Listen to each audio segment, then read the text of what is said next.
All right. I'm going to show you a couple of images from a very diverting paper in the Journal of Ultrasound in Medicine. I'm going to go way out on a limb and say that it is the most diverting paper ever published in the Journal of Ultrasound in Medicine. The title is Observations of In Utero Masturbation. Okay, now on the left you can see the hand, that's the big arrow, and the penis on the right, the hand hovering. And over here we have, in the words of radiologist Israel Meisner, the hand grasping the penis in a fashion resembling masturbation movements. Bear in mind, this was an ultrasound, so it would have been moving images. And orgasm is a reflex of the autonomic nervous system. Now, this is the part of the nervous system that deals with the things that we don't consciously control, like digestion, heart rate, and sexual arousal. And the orgasm reflex can be triggered by a surprisingly broad range of input. Genital stimulation, duh. But also, Kinsey interviewed a woman who could be brought to orgasm by having someone stroke her eyebrow. People with spinal cord injuries, like paraplegias, quadriplegias, will often develop a very, very sensitive area right above the level of their injury, wherever that is. There's such a thing as a knee orgasm in the literature. I think the most curious one that I came across was it was a case report of a woman who had an orgasm every time she brushed her teeth. This was something in the complex sensory motor action of brushing her teeth was triggering orgasm. And she went to a neurologist who was fascinated, and he checked to see if it was something in the toothpaste, but no, it happened with any brand. They stimulated her gums with a toothpick to see if that was doing it. Nope, it was the whole, motion. And the amazing thing to me is that you would think this woman would have excellent oral hygiene.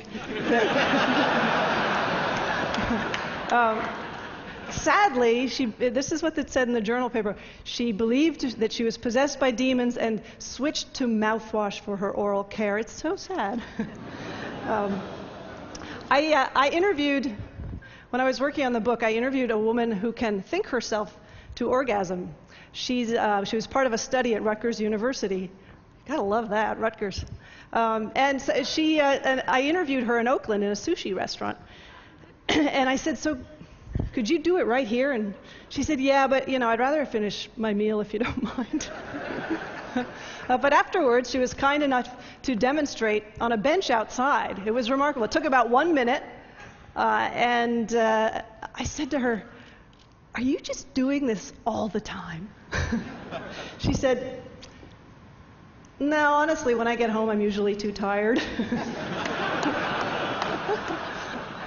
She said that the last time she had done it was on the Disneyland tram. I don't know. The headquarters for orgasm along the spinal nerve is something called the sacral nerve root, which is back here. And if you stimulate with an electrode the precise spot, you will trigger an orgasm. And it is in fact that you can trigger spinal reflexes in dead people. A certain kind of dead person, a beating heart cadaver, and this is somebody who is brain dead, legally dead, definitely checked out, but is being kept alive on a respirator so that their organs will be oxygenated for transplantation. Now, in one of these brain dead people, if you trigger the right spot, you will see something every now and then. It's a reflex called the Lazarus reflex, and I'll demonstrate as best I can, not being dead. It's like this: you trigger the spot, the dead guy or gal goes like that. Very unsettling for people working in pathology labs. Now, if you can trigger the Lazarus reflex in a dead person, why not the orgasm reflex? I asked this question to a brain death expert, Stephanie Mann, who was foolish enough to return my emails. I said, so could you conceivably, trigger an orgasm in a dead person? And she said, yes, if the sacral nerve is being oxygenated, you conceivably could. And obviously it wouldn't be as much fun for the person, but it would be an orgasm nonetheless. I actually suggested to, there's a researcher at the University of Alabama who does orgasm research, and I said to her, you should do an experiment. You know, you can get cadavers if you work in a university. I said, you should actually do this. She said, you get the Human Subjects Review Board approval for this one. According to 1930s marriage manual author Theodore van de Velde, a slight seminal odor can be detected on the breath of a woman within about an hour after sexual intercourse. Theodore van de Velde was something of a semen connoisseur. This is a guy writing a book, Ideal Marriage. You know, very heavy hetero guy. But he wrote in this book, Ideal Marriage, he said that he could differentiate between the semen of a young man, which he said had a fresh, exhilarating smell, and the semen of mature men whose semen smelled, quote, remarkably like that of the flowers of the Spanish chestnut, sometimes quite freshly floral, and then again, sometimes extremely pungent.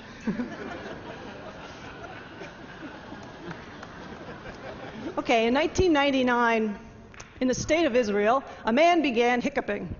And this was one of those cases. It went on and on. He tried everything his friends suggested. Nothing seemed to help. Days went by. At a certain point, the man, still hiccuping, had sex with his wife. And lo and behold, the hiccups went away. And he told his doctor, who published a case report in a Canadian medical journal under the title, Sexual Intercourse is a Potential Treatment for Intractable Hiccups. I love this article because at a certain point they suggested that unattached hiccupers could try masturbation. I love that because there's like a whole demographic, unattached hiccupers. No, married, single, unattached hiccupper. In the 1900s, early 1900s, gynecologists, a lot of gynecologists, believed that when a woman has an orgasm, the contractions serve to suck the semen up through the cervix and sort of deliver it really quickly to the egg, thereby upping the odds of conception. It was called the upsuck theory. And if you go all the way back to Hippocrates, physicians believed that orgasm in women was not just helpful for conception, but necessary. You would have the doctors back then were routinely telling men the importance of pleasuring their wives. Marriage manual author and semen sniffer Theodore van de Velde has a line in his book. I love this guy. I got a lot of mileage out of Theodore van de Velde. He had this line in his book that supposedly comes from the Habsburg monarchy, where there was an Empress Maria Theresa who was having trouble conceiving, and apparently the royal court physician said to her, I am of the opinion that the vulva of your most sacred majesty be titillated for some time prior to intercourse. It's apparently, I don't know, on the record somewhere. Masters and Johnson, now we're moving forward to the 1950s. Masters and Johnson were upsuck skeptics, which is also really fun to say. They didn't buy it. And they decided, being Masters and Johnson, that they would get to the bottom of it. They brought women into the lab, I think it was 5 women, and outfitted them with cervical caps containing artificial semen. And in the artificial semen was a radio-opaque substance such that it would show up on an X-ray. Just amazing. This is the 1950s. Anyway, these women sat in front of an X-ray device and they masturbated, and the Masters and Johnson looked to see if the semen was being sucked up. Did not find any evidence of upsuck. You may be wondering, how do you make artificial semen?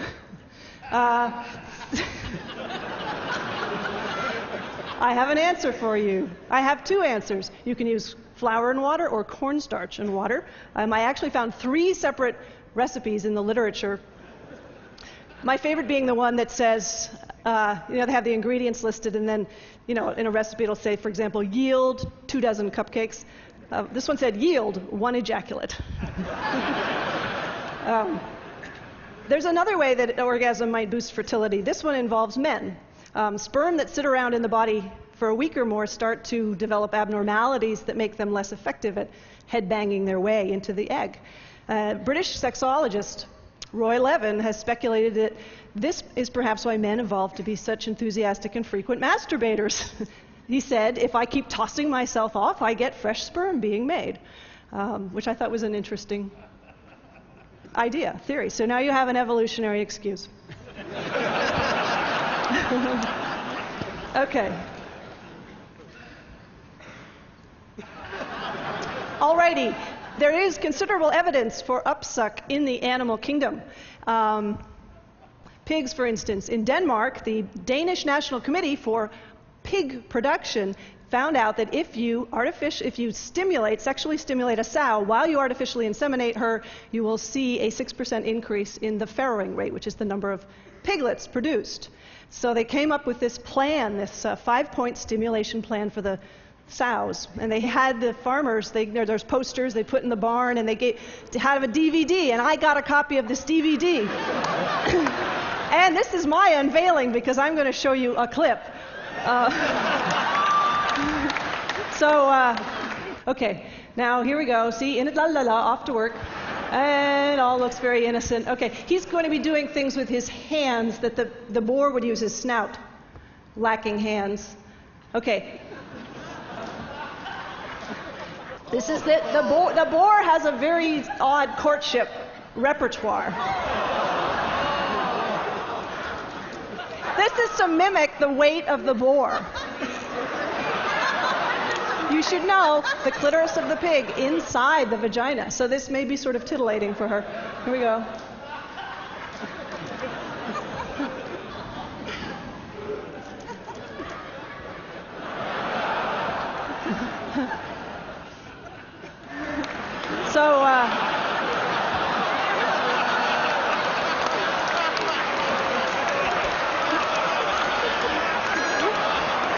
And the happy result.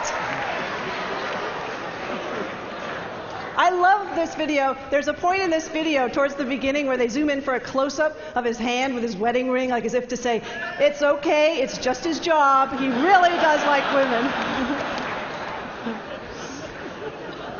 Okay, now I said when I was in Denmark, my host was named Anne-Marie, and I said, so why don't you just stimulate the clitoris of the pig? Why don't you have the farmers do that? That's not one of your 5 steps. She said, I have to read you what she said because I love it. She said, it was a big hurdle just to get farmers to touch underneath the vulva. So we thought, let's not mention the clitoris right now. Shy but ambitious pig farmers, however, can purchase, this is true, a sow vibrator that hangs on the sperm feeder tube to vibrate. Because as I mentioned, the clitoris is inside the vagina, so possibly, a little more arousing than it looks. And I also said to her, now these sows, you may have noticed the sow doesn't look to be in the throes of ecstasy. And she said, you can't make that conclusion because animals don't register pain or pleasure on their faces in the same way that we do. They tend to, pigs, for example, are more like dogs. They use the upper half of the face. The ears are very expressive, so you're not really sure what's going on with the pig. Primates, on the other hand, we use our mouths more. This is the ejaculation face of the stump-tailed macaque.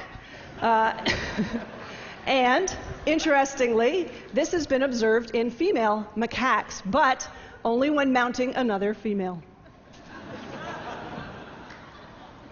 Masters and Johnson in the 1950s, they decided, okay, we're going to figure out the entire human sexual response cycle, from arousal all the way through orgasm in men and women, everything that happens in the human body. Okay, with women, a lot of this is happening inside. This did not stop. Masters and Johnson, they developed an artificial coition machine. And this is basically a penis camera on a motor. There's a phallus, clear acrylic phallus with a camera and a light source attached to a motor that's kind of going like this. And the woman would have sex with it, and that's what they would do. Pretty amazing. Sadly, this device has been dismantled. This just kills me, not because I wanted to use it. I wanted to see it. One fine day, Alfred Kinsey decided to calculate the average distance traveled by ejaculated semen. This was not idle curiosity. Dr. Kinsey had heard, and there was a theory kind of going around at the time, this being the 1940s, that the force with which semen is thrown against the cervix was a factor in fertility. And Kinsey thought it was bunk, so he got to work. He got together in his lab 300 men, a measuring tape, and a movie camera. And, in fact, he found that in 3/4 of the men, the stuff it just kind of slopped out. It wasn't spurted or thrown or ejected under great force. However, the record holder landed just shy of the 8-foot mark, which is impressive. Yes, exactly. Sadly, he's anonymous. His name is not mentioned.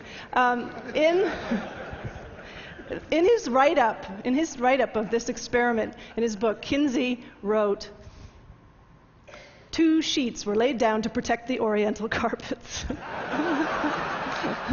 Which is my second favorite line in the entire oeuvre of Alfred Kinsey, my favorite being, "Cheese crumbs spread before a pair of copulating rats will distract the female, but not the male." Thank you very much.